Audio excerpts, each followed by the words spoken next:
મા આદ્યશક્તિની ભક્તિના પર્વ નવરાત્રિનું તાજેતરમાં જ સમાપન થયું છે.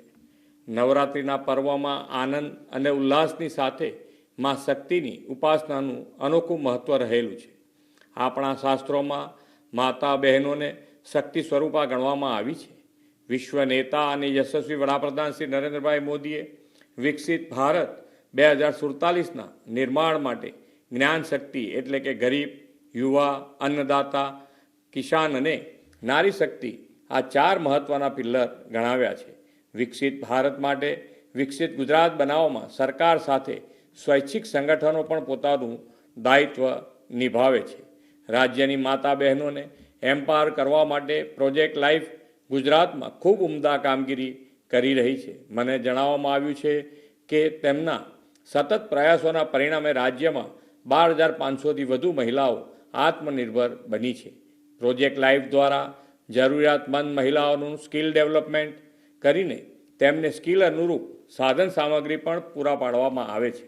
આવા સાધનોના મદદથી મહિલાઓ કોઈને કંઈ નાનું મોટું ઉત્પાદન કરે છે અને ઉત્પાદનનું બ્રાન્ડિંગ માર્કેટિંગ કરીને પ્રોજેક્ટ લાઈફ તેમની સારી આવક મેળવવામાં મદદરૂપ બને છે. વડાપ્રધાન શ્રી નરેન્દ્રભાઈના સ્કિલ ડેવલપમેન્ટ, વિમેન એમ્પાવરમેન્ટ અને આત્મનિર્ભરતા આ ત્રણેય બાબતોનું સમન્વય પ્રોજેક્ટ લાઈફ કરી રહી છે. પ્રોજેક્ટ લાઈફના મહિલા સશક્તિકરણના ઉમદા કાર્યને પ્રોત્સાહન આપવા માટે લાઈફ ગ્લોબલ યુકે પણ જોડાયું છે અને ધી 250 ચેરિટી ઇવેન્ટનું યુનાઇટેડ કિંગડમમાં આયોજન થઈ રહ્યું છે.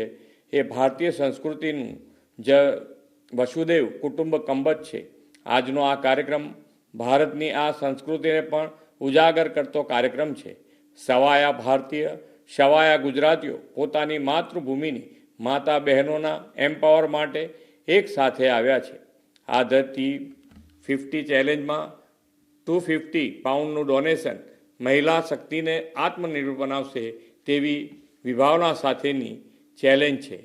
મહિલા સશક્તિકરણ માટેના આ અભિગમ માટે project life, life global UK અને 250 ચેલેન્જના સૌ પાર્ટિસિપન્ટ્સને ખૂબ ખૂબ અભિનંદન પાઠવું છું.